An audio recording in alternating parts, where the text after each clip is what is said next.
qui est important, c'est que les homicides remontent, les tentatives d'homicide remontent, les coups et blessures volontaires remontent, parce que la société a compris dans sa tête que la violence était rapide et efficace, alors que le système pénal, la médiation, l'application de l'ordre, le système judiciaire était lent et classait beaucoup sans suite, poursuivait peu, et que les emmerdements ordinaires qui étaient en bas de l'immeuble avec les deux dealers ou les règlements de compte entre dealers, qui est un sujet qui a aussi pris de l'ampleur avec l'étalement du trafic de stupéfiants sur toute la France. On parlait encore il y a quelques jours avec Jérôme Fourquet des 4000 points de deal sur le territoire national, dans des petites et moyennes villes. On est passé du deal urbain au deal d'agglo, de l'agglo au rurbain et du rurbain à la petite ville de province.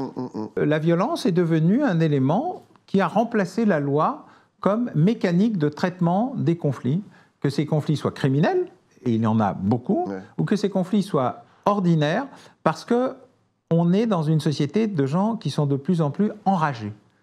Ils sont de plus en plus énervés, agacés, et vous le sentez d'ailleurs dans l'opinion. Dans la rue, quotidien, rien ne se règle aimablement, c'est rarissime.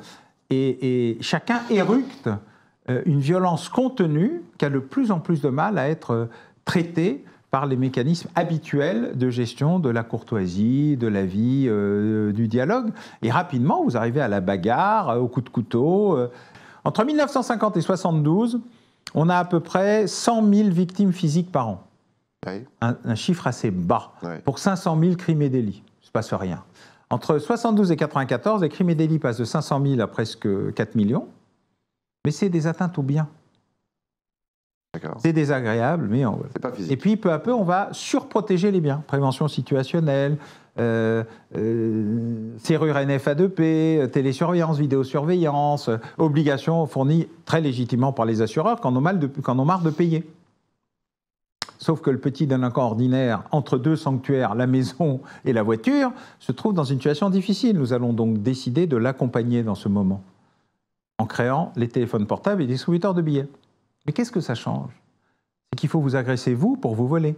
L'objectif est toujours le bien, mais il faut créer une confrontation avec l'individu, la victime. Ce qui génère une augmentation massive du nombre de victimes qui sont confrontées directement à un auteur, qui deviennent acteurs ou actrices de leur propre victimation, alors qu'avant, ils n'étaient que spectateurs ou spectatrices. On passe à 400 000, 500 000 victimes par an.